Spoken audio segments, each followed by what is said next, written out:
Using basic skills in rural areas. Wherever you drive, you will encounter risk. By properly applying the IPDE process and zone control driving techniques, you empower yourself to better manage the level of risk. Explain how IPDE and zone control should be applied in rural driving. Rural driving typically involves driving at higher speeds. At higher speeds, you increase the risk of losing control in situations that demand quick responses. To best apply IPDE and zone control, you must control your speed. 1 or 2 additional seconds can make a great difference in your ability to successfully apply the IPDE process and manage space. At higher speeds, it takes longer to stop. Excessive braking or steering can result in a skid and loss of control of your vehicle. Drive at a speed at which you know you'll be able to brake and steer without your vehicle losing control. Assess road conditions and adjust your speed accordingly. Can you identify points of conflict in this situation?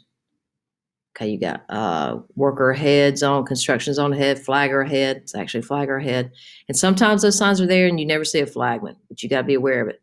You got a potential car pulling out here. It's got all kind of action right here.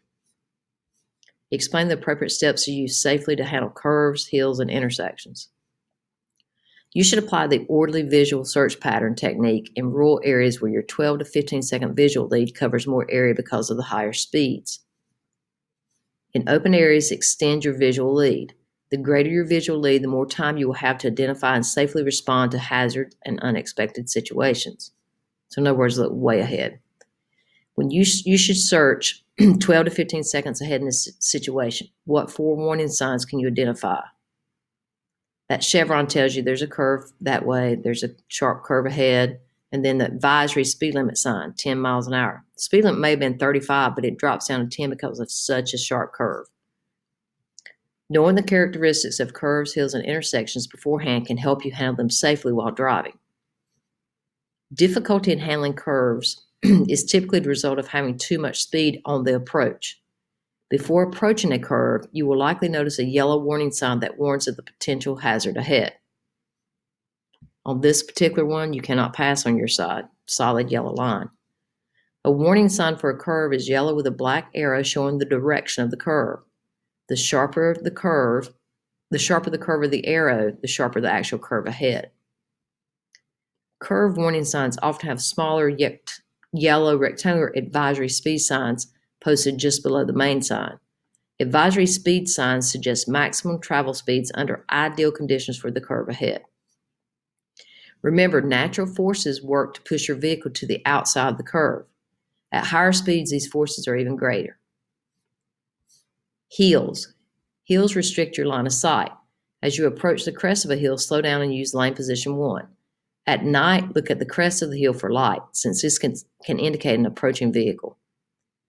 Some rural intersections have traffic lights, others just stop signs. Identifying intersections will help you anticipate problems and give you extra time to deal with them. Most rural intersections have a side road intersecting a main road. The side road usually has a stop sign. Often tall crops, trees, or bushes create line of sight restrictions. Driveways may be very difficult to identify, especially at night. To identify signs of a driveway, look for loose gravel spilling onto the main road, reflectors, mailboxes at the edge, or immediately across from a driveway. You are driving behind this car and closing in. Will you pass or not?